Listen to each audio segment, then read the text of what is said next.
오늘 우리가 함께 읽은 사사기 6장을 보면요, 이스라엘 백성이 또다시 하나님을 떠나 우상을 섬기고 악을 행하는 모습을 만나게 됩니다. 그래서 이번에는 하나님께서 이스라엘 사람들을 미디안 사람들의 손에 붙이세요.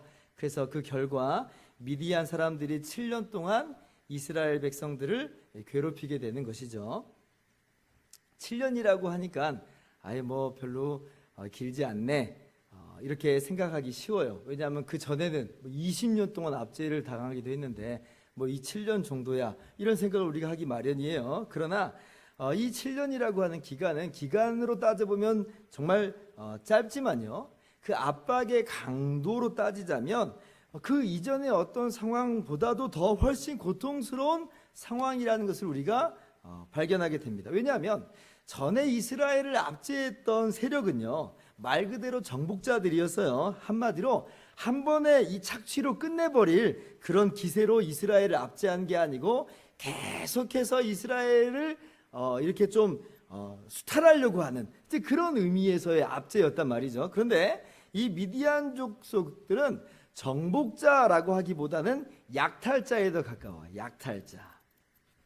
그래서 이스라엘 백성들이 이 미디안 이 압제 속에서 굉장히 고통스러워합니다. 왜냐하면 이 미디안 사람들은 지금 이스라엘 사람들이 굶어 죽든 말든 그건 내 할 바 아니야 하면서 그냥 이스라엘이 가지고 있는 걸 다 빼앗아 가는 거예요. 마치 뭐하고 똑같냐면 강도짓 하는 거하고 똑같아요. 강도짓. 이 사람의 사정을 봐주지 않아요. 그냥 다 빼앗아 가는 거예요. 근데 이게 한 번으로 끝나는 게 아니라 지금 7년 동안 해마다 계속 반복되니까 이스라엘 백성들은 그야말로 죽을 맛이죠. 아니, 이러다가 진짜 죽게 생긴 거예요. 6절 말씀 한번 같이 읽어봅시다. 시작. 이스라엘이 미디안으로 말미암아 궁핍함이 심한지라 이에 이스라엘 자손이 여호와께 부르짖었더라. 얼마나 힘들었던지 하나님 살려주세요 하는 소리가 그냥 절로 터져 나오는 거죠. 그래서 하나님께서 이번에도 응답을 하십니다. 그런데 오늘 말씀을 보면 이전의 패턴과는 다른 점이 하나 있음을 우리가 발견하게 됩니다. 이게 뭐냐면 그전에는 이스라엘 자손들이 하나님께 부르짖으니까 하나님께서 불쌍히 여기셔서 구원자, 그러니까 사사를 세워서 구원하시잖아요. 그렇게 온니엘을 세웠고 에훗을 세웠고 드보라를 세웠단 말이에요.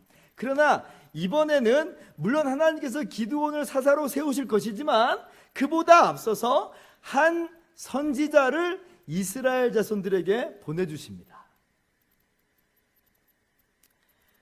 여러분, 왜일까요? 지금 이스라엘 백성들에게 당장 필요한 건 뭐예요? 구원자예요. 사사예요. 그죠? 그런데 왜 하나님은 사사가 아니라 이 판국에 선지자를 보내신 걸까요? 이것은 우리에게 정말 중요한 것이 무엇인지를 깨우쳐 주시는 하나님의 은혜의 손길이에요. 정말 이스라엘 백성들에게 필요한 게 뭔가? 지금 당장 환경과 위기를 모면하게 해줄 한 구원자인가? 아니라는 거예요. 아니라는 거예요. 왜 이런 고통이 찾아오게 됐는지를 알지를 못하면, 깨닫지를 못하면 지금 당장은 미디안의 손에서 구원받는다 할지라도 또다시 시련과 고통은 다가오게 될 것이에요. 마치 뭐하고 같냐면 썩은 이빨을 뽑아내야 되는데 뽑아내지 않고 그냥 진통제만 처방을 하고 진통제만 먹잖아요. 그러면 어때요? 지금 당장은 고통이 좀 사그라들어요. 살 것 같아요. 그러나 그게 해결책이 아니잖아요. 약 기운이 떨어지면 다시 한번 고통이 치밀어 오르고 그로 말미암아 힘들고 고통스러운 그런 시간들을 보내게 되잖아요. 하나님께서는 그래서 마치 의사가 환자의 상태를 정확하게 진단하여 주시는 것처럼 지금 한 선지자를 보내서 이스라엘이 당하는 고통의 이유를 분명하게 말씀하여 주시는 거예요. 왜 이스라엘이 지금 미디안의 손에 의해서 고통을 당해야만 하는가? 당하고 있는가?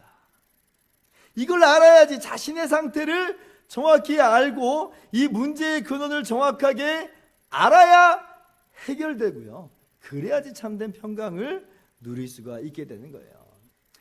하나님께서 그래서 선지자를 통해서 이렇게 말씀하십니다. 16절 말씀, 10절 말씀 같이 읽어봅시다. 시작. 내가 또 너희에게 이르기를 나는 너희의 하나님 여호와이니 너희가 거듭나는 아모리 사람의 땅의 신들을 두려워하지 말라 하였으나 너희가 내 목소리를 듣지 아니하였느니라. 뭐라고 말씀하시냐면 하나님께서 이스라엘을 종되었던 애굽에서 건져내셨어요. 가나안 땅을 기업으로 주셨어요. 그리고 이전에도 압제하는 이스라엘을 압제하는 세력들을 다 물리쳐 주셨다는 말이에요. 그러나 이스라엘 백성들이 하나님 말씀 불순종하고 가나안 주민들하고 타협하고 가나안 종교를 받아들이고 사사들을 통해서 구원하실 때만 반짝 그렇게 하나님께로 돌아오는 것처럼 보였지, 여전히 그러한 죄악들이 근절되지 않고 있음을 이 선지자를 통해서 말씀하여 주십니다. 여러분, 이스라엘 백성들이 가지고 있는 근본적인 문제예요.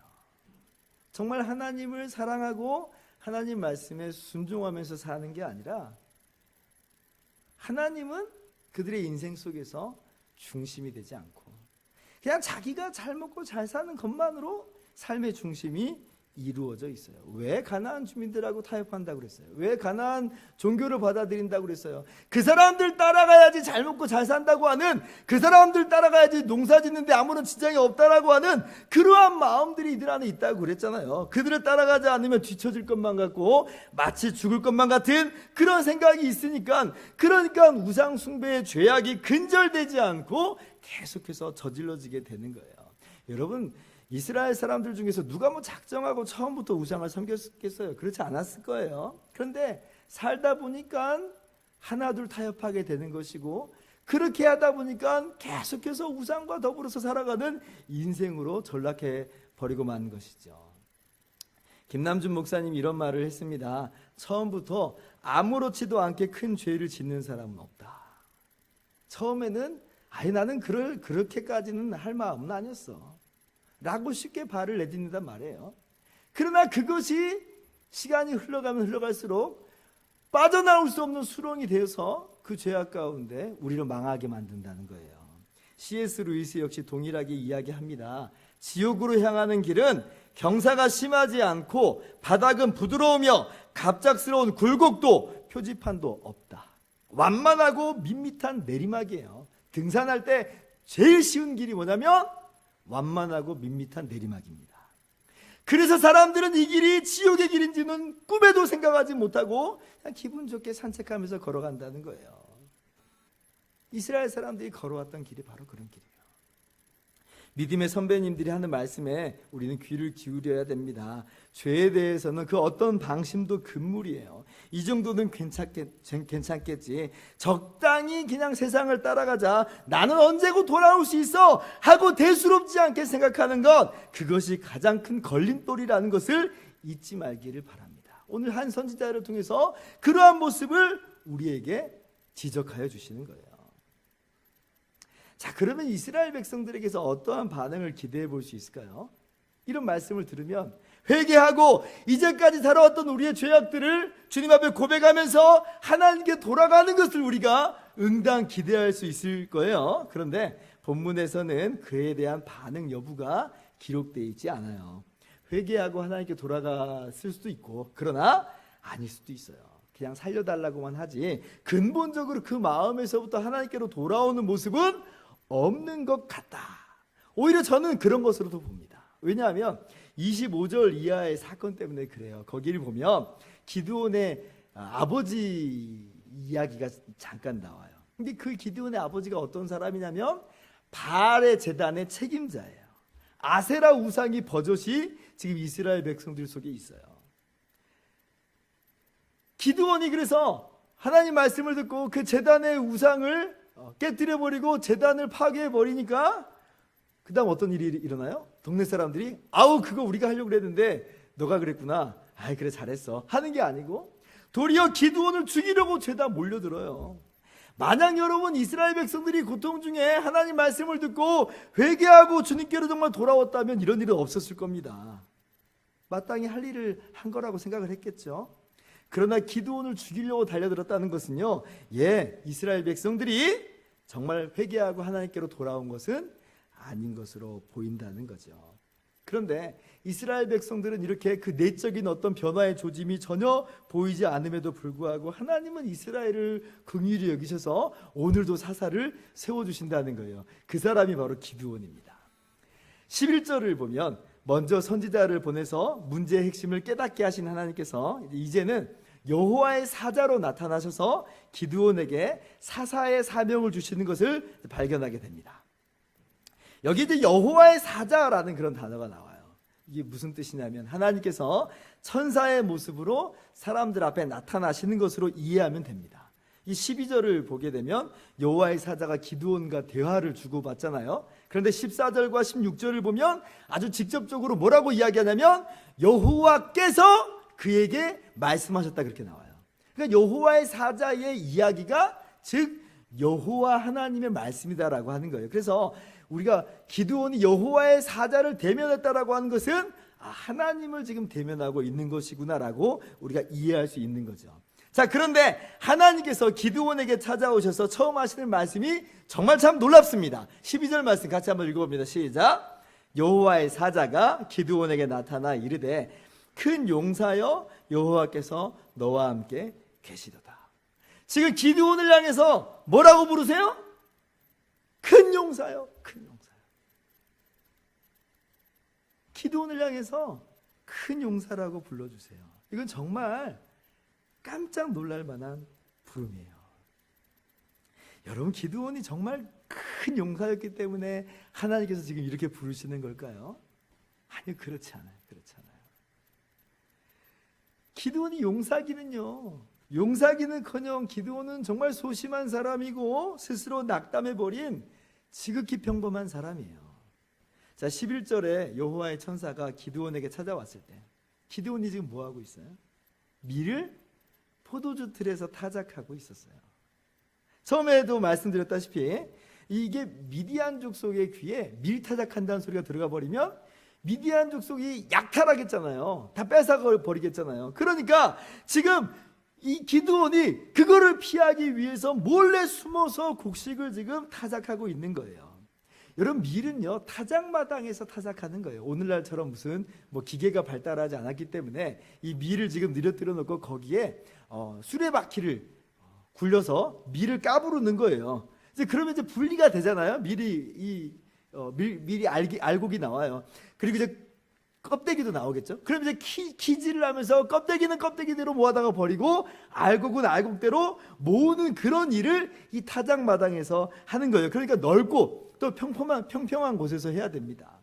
근데 반면에 포도주 틀은 그렇게 크지 않아요. 크지 않아요.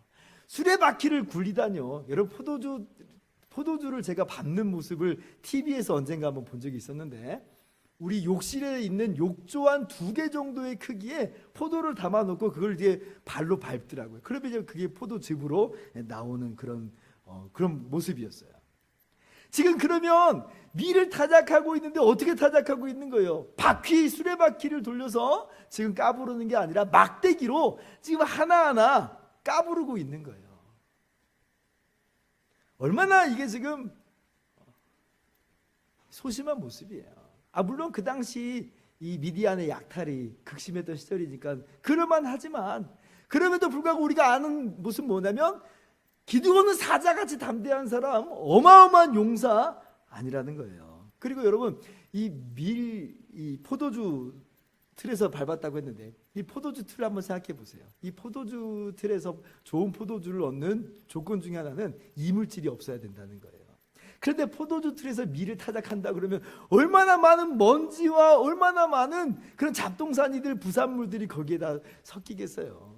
나중에 포도주를 수확할 때 그것도 다 치워야 돼요. 일을 2번 하는 수고스러운 일을 한다는 거예요. 그런데도 불구하고 지금 포도주 틀에서 밀을 타작한다. 얼마나 기드온이 미디안 사람들을 두려워했으면, 그죠?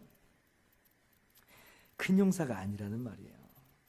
자, 그리고 기드온이 이 하나님께 하는 대답을 한번 들어봅시다. 그 대답이 13절 이하에 나오는데 그 내용을 한번 잔잔히 들여다보세요. 꼭 어떻게 이야기하는 것처럼 보이냐면 하나님께 따지고 드는 것처럼 보여요. 하나님이 우리와 함께 계신다면 이런 일이 있으면 안 되는 거 아닌가요? 오히려 원망을, 화살을 하나님께로 올려드려요. 하나님은 이 고통의 원인을 분명히 이스라엘의 범죄라고 말씀하시는데 기드온에게는요 어떤 전혀 뉘우침의 모습을 볼 수 없고 되려 하나님께 항의하는 그런 모습처럼 보인다는 거예요. 그리고는 그냥 자포자기 해버리는 거죠. 13절 하반절이요. 또 읽어봅시다. 시작. 이제 여호와께서 우리를 버리사 미디안의 손에 우리를 넘겨주셨나이다. 선지자가 뭐라고 이야기했어요? 오늘의 고통은 너희가 범죄함 때문이다, 이렇게 말했어요. 그러면 아까 어떤 것이 기대할 수 있는 반응이라고 그랬어요? 회개하고 주께로 돌아가야 되는 건데, 지금 기드온은 뭐라고 지금 이야기하고 있는 거냐면, 그래, 우리는 하나님께 버림받았고 그래서 우리는 망해야만 하는 거야 라고 주저앉아 버린 모습과도 같은 거예요. 여러분, 물론 선지자가 회개하고 돌아오라 이런 말은 안 했습니다만은, 여러분, 그것을 우리가 어떻게 이해해야 되겠어요? 엄마들이 자녀들을 양육할 때 뭐라고 말합니까? 너 이렇게 말 안 들으면 다시는 집에 들어오지 마, 이렇게 얘기하잖아요. 그럼 정말 집에 들어오지 말라는 얘기가 아니잖아요. 그 말을 그냥 고지고대로 듣고, 그래, 나는 버림받았어, 나는 집에 못 들어가 라고 하는 것은 올바른 그런 반응이 아니에요. 지금 기드온의 반응 보세요. 아, 집 나가라는 말이구나, 정말 날 버리셨구나 하고 집 나간 그런 어린아이의 모습과도 같은 모습이에요. 근본적으로 기드온은 하나님이 어떤 분인지를 잘 모르고 있어요. 하나님이 얼마나 사랑의 하나님인지 전혀 알지 못하고, 하나님의 징계 앞에서 낙심해버리고 낙담해버리고 포기해버리고만 그러한 모습이에요. 그러니 기드온이 무슨 큰 용사란 말이에요. 육신적으로도 능력자가 아니에요. 신앙적으로도 위인이 아니라고 하는 겁니다. 그런데 그럼에도 불구하고 하나님은 그런 기드온을 큰 용사라고 불러주세요. 여기에는 특별한 의미가 있다는 거예요. 무슨 의미예요? 기드온 자체가 능력이 있다는 게 아니라 기드온을 큰 용사로 나가겠다고 하는 하나님의 의지가 여기에 담겨 있는 거예요. 기드온 자체의 역량이 대단한 게 아니라는 말입니다. 내가 너를 큰 용사로 만들어 나갈 것이야 라고 하나님께서 그렇게 말씀하고 계시는 거예요. 여러분, 신약 성경에도 이와 유사한 사람이 한 명 등장합니다. 요한복음 1장을 보면 안드레가 자기 형제 시몬을 예수님께로 인도하여 데리고 갑니다. 그래서 예수님을 만나요. 그런데 예수님께서 그 시몬을 향해서 뭐라고 이름을 붙여주시냐면, 요한복음 1장 42절에 보니까 내가 요한의 아들 시몬이니 장차 게바라 하리라, 이렇게 말씀하세요. 시몬에게 게바라고 하는 이름, 헬라어로는 베드로라고 하는 이름을 붙여주십니다. 무슨 뜻이냐면 반석이라는 뜻이에요. 반석. 참 멋진 이름이죠. 흔들림 없는 탄탄한 한결같은 그런 이미지를 이 이름이 담아내고 있잖아요. 그런데 보세요, 이 시몬이 반석이기는요, 무슨 반석이에요? 예수님 3번이나 모른다고 부인하고 저주하고 맹세까지 했던 바로 그 사람, 그 장본인이잖아요. 갈대 같은 심지를 가진 연약한 한 인생에 불과하지 무슨 반석이에요, 무슨 반석이에요. 그러나 하나님께서 이 시몬을 베드로라 이름 붙여주세요. 그리고 정말 이 베드로를 베드로로 만들어 가세요. 주님께서 베드로를 회복시키시고, 그리고 초대교회의 아주 중요한 인물로 세워주시고, 베드로를 위시한 그 사도들을 교회의 기초로, 교회의 터로 세우셔서 그들이 전한 복음 위에 하나님의 영광스러운 교회를 세우십니다. 베드로 자체가 무슨 엄청난 인물이기 때문에 그렇게 된 것이 아니에요.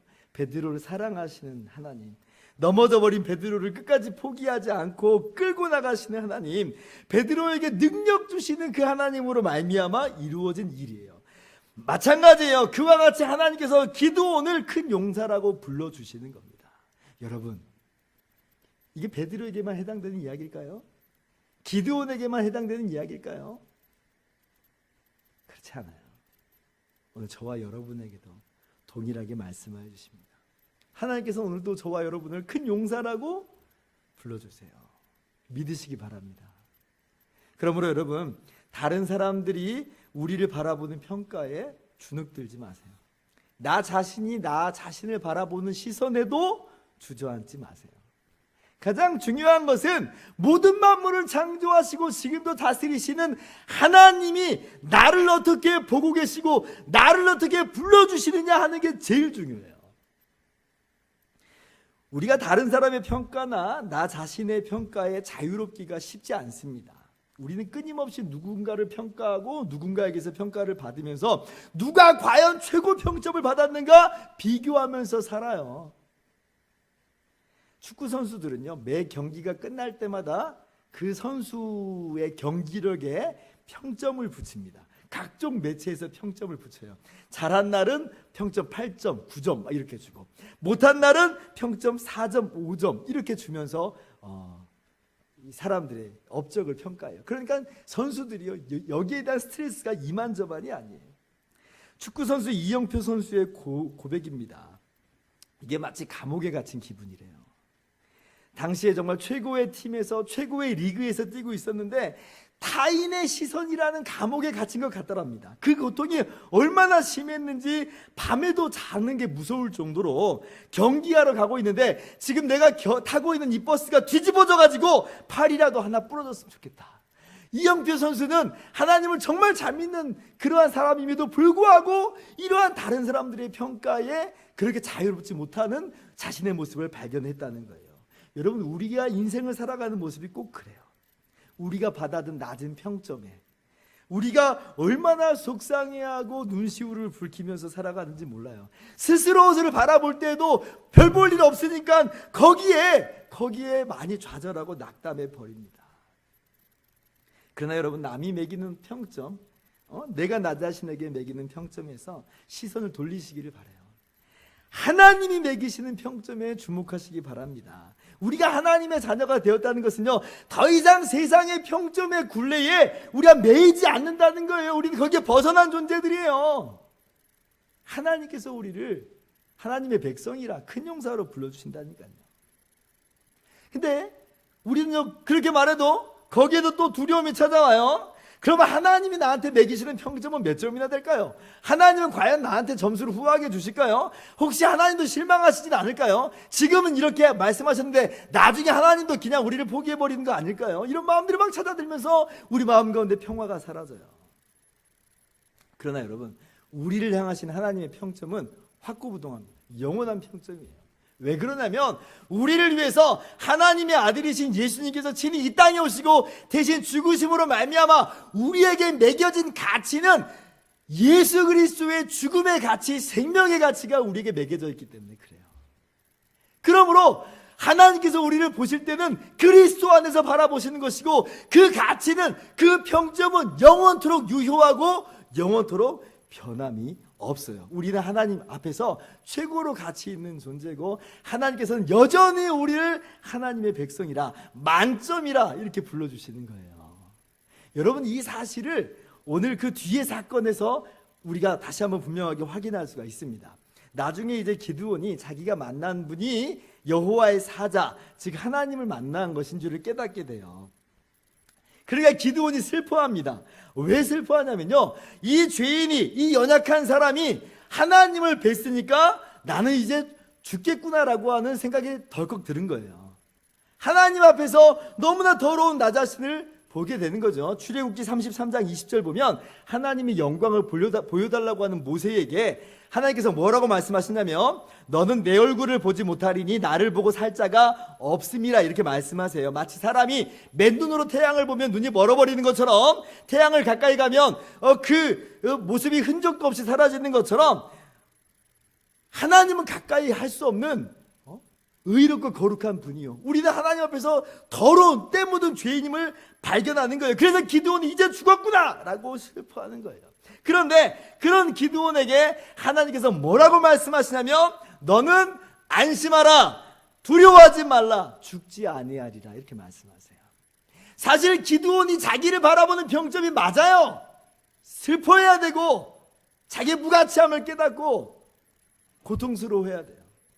그러나 하나님께서는 안심하라 말씀하세요. 안심하라라고 하는 말은 무슨 말이냐면 샬롬 이렇게 말씀하신 거예요. 샬롬, 평강이라는 말이에요. 하나님께서 기드온을 향해서, 슬퍼하는 기드온을 향해서 샬롬 말씀해 주세요.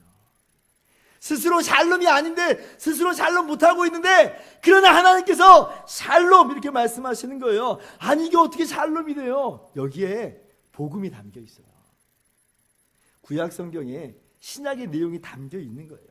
이게 신약의 눈으로 보면 이것이 무슨 사건인지를 우리는 알게 돼요. 이게 무슨 사건이에요? 사실 죄로 인해서 허물로 인해서 죽을 수밖에 없는 우리를 위해서 대신 주님께서 십자가에서 죽으심으로 말미암아 우리에게 참된 평강, 참된 샬롬을 가져다 주신 바로 그 사건을 미리 구약에서 보여주고 계시는 거예요. 우리가 이제 예수 그리스도 안에서 하나님과 화목하게 된 겁니다. 하나님께서 우리를 향해서 샬롬 말씀해 주시는 거예요. 누구 안에서? 예수 그리스도 안에서. 그래서 로마서 5장 1절 이렇게 말합니다. 같이 읽습니다. 시작. 그러므로 우리가 믿음으로 의롭다 하심을 받았으니 우리 주 예수 그리스도로 말미암아 하나님과 화평을 누리자. 여러분 의로우세요? 여러분 거룩하세요? 여러분 대단하세요? 그렇지 않아요. 그렇지 않아요. 그러나 예수 그리스도 안에서 여전히 하나님은 우리를 의롭다 하시고 믿는 우리에게 샬롬 말씀하여 주시는 거예요. 그러므로 우리가 그 안에서 화목을 누리게 되는 거지요. 우리가 용사된 것, 하나님의 백성된 것, 평강을 누리는 것, 우리의 힘과 노력으로 되는 것이 아니었다는 거예요. 그저 하나님이 그냥 주신 선물이요, 은혜예요. 그러므로 그리스도 안에서 보시는 바 하나님의 시선은요, 만점이라니까요. 만점. 하나님의 시선에 여러분의 모든 이목을 집중하시길 바랍니다. 누가 뭐래도 나는 큰 용사야. 누가 뭐래도 나 하나님의 백성이야. 하나님은 분명히 나에게 샬롬이라고 말씀하셨어요. 예수 그리스도를 주와 구주로 믿는 자에게 하나님께서 이러한 복을 주심을 여러분 믿으시기를 바라고, 오늘도 주님의 놀라우신 복을 충만하게 누리시는 저와 여러분 모두 되기를 주님의 이름으로 축원합니다. 이제 말씀을 마치겠습니다. 오늘 저는 여러분에게 첫째로 환경의 어떤 개선과 변화보다도 더 중요한 게 있다 말씀드렸어요. 지금 당장 환경이 뒤바뀌는 게 핵심이 아니에요. 그보다 더 중요한 것, 나의 내적인 변화, 나의 영적인 성숙이 훨씬 더 중요한 것임을 오늘 말씀을 통해서 여러분과 함께 나눴어요. 여러분, 죄를 죄로 깨닫는 것이 더 근본적이고 더 중요한 문제입니다. 우리 안에 있는 모든 우상을 다 제거하여 버리고 오직 하나님만을 사랑하고 하나님만을 섬기는 것이 우리의 삶에 있어서 정말 더 중요한 문제예요. 여러분, 이 사실에서 여러분이 흔들림 없이 여러분의 중심을 바르게 가져가실 수 있기를 바랍니다.